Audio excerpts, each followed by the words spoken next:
Mango lovers తప్పకుండా try చేయాల్సిన ఈ జ్యూసీ అండ్ సూపర్ డెలిషియస్ గా ఉండే అరేబియన్ కస్టర్డ్ పుడింగ్ ఎలా చేసుకోవాలి అనేది ఈ వీడియోలో చూసేద్దాం.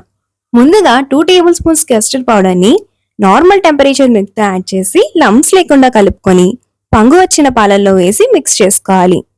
1 కప్ మ్యాంగో ప్యూరీని కూడా యాడ్ చేసుకొని లంప్స్ లేకుండా మిక్స్ చేసుకొని లాస్ట్ లో స్వీట్నెస్ కి తగినంత షుగర్ ని యాడ్ చేసుకొని స్టవ్ ఆఫ్ చేసేసుకోవడమే. ఇప్పుడు బ్రెడ్ పీసెస్ ని 4 సైడ్స్ కూడా కట్ చేసుకొని ఎడ్జెస్ బాక్స్ లో అరేంజ్ చేసుకొని కాస్త చల్లారాక చేసుకున్న మిశ్రమాన్ని యాడ్ చేసుకొని మనకి ఎన్ని స్టెప్స్ కావాలి అంటే అన్ని స్టెప్స్ ఇలా ఫాలో అయిపోవడమే. ఇప్పుడు పైన ఫ్రెష్ క్రీమ్ అలానే కండెన్స్ మిల్క్ తో లేయర్ వేసి డ్రై ఫ్రూట్స్ తో గార్నిష్ చేసుకొని 2 అవర్స్ రిఫ్రిజిరేట్ చేసుకొని సర్వ్ చేసుకుంటే look at the layers guys, మన సూపర్ యమ్మీ ఫ్లేవర్ఫుల్ పుడ్డింగ్ అయితే రెడీ అయిపోయినట్లే.